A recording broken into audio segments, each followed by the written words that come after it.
Hi guys, welcome to Miriam's Kitchen. Today's video we are going to be making salmon curry using Instant Pot. I'm just starting off with saute normal mode, and then I'm adding some peanut oil. I'm just going to let it get heated up. Yeah, so salmon is such a wonderful fish.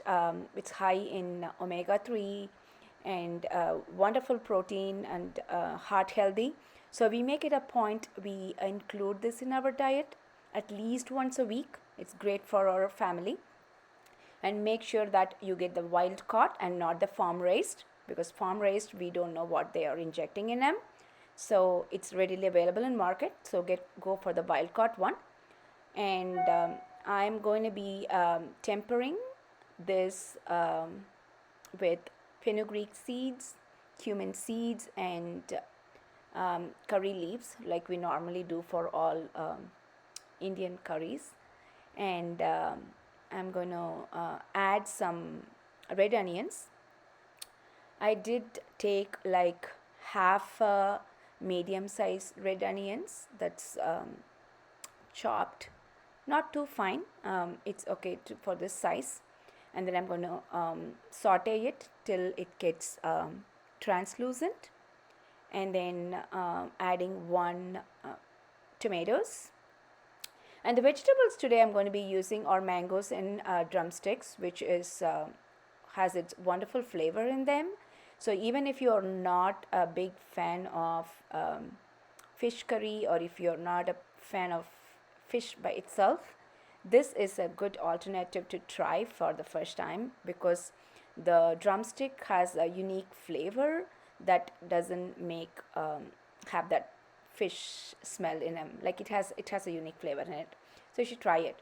And then I'm adding all the spices. I added some turmeric, and then some chili powder, cumin powder, and coriander powder. And I'm going to give all these measurements in the description box. You can always alter the curry powder, the chili powder, based on your spice level, how much you can bear. And just saute it for a couple of minutes. And then I'm adding some Himalayan salt, Himalayan pink salt, which is also has great nutritional values. It's not processed, and it has minerals, natural minerals in them. And then add some water, and then I will be adding tamarind. Today I'm using a tamarind paste. You could always use the pulp, soak it and do it, or the paste. And then ground coconut. You could always use coconut milk as well, but I'm using the ground frozen coconut. Add some water. Do not add too much water, because Instant Pot will not evaporate like traditional cooker does. So add to the level, like little less than normally, which normally you will add. Okay, this level, because we're going to be adding fish later, so this is okay for it right now.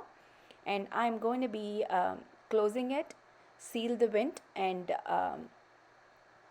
pressure cook for exactly 4 minutes, and I will check back.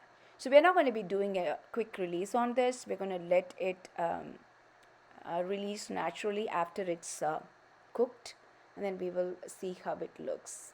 The drumstick should be cooked perfectly in that 4 minutes. And the pin is dropped here, so which means it's safer for us to open. And excuse the tripod legs, and I have ordered a new tripod with a stretched arm, so I'll have better videos in future. So I'm going to be adding some wild caught salmon. I just added some marinated with some little salt and turmeric in them. So add them gently, and they're not going to take longer to cook, very longer. It's the best protein that's cooked in such a short time, and you can make it really quick. So I'm just adding it, and I'm going to close it and putting it on saute mode for 6 minutes exactly. And this is after 6 minutes. I'm going to be garnishing with some cilantro, and it's ready to go. And you can serve with steamed rice, rotis, or whatever of your choice. And if you are wanting to just eat the salmon itself, if you want to go on like protein only, it's still a great idea. And if you haven't subscribed to my channel, please do so. Like, share, and comment, and enjoy the meal. And please try it and let me know how it turned out. Thanks so much for watching, and I will see you soon with more interesting videos that will make your life easy. Thanks again. See you next time. Bye.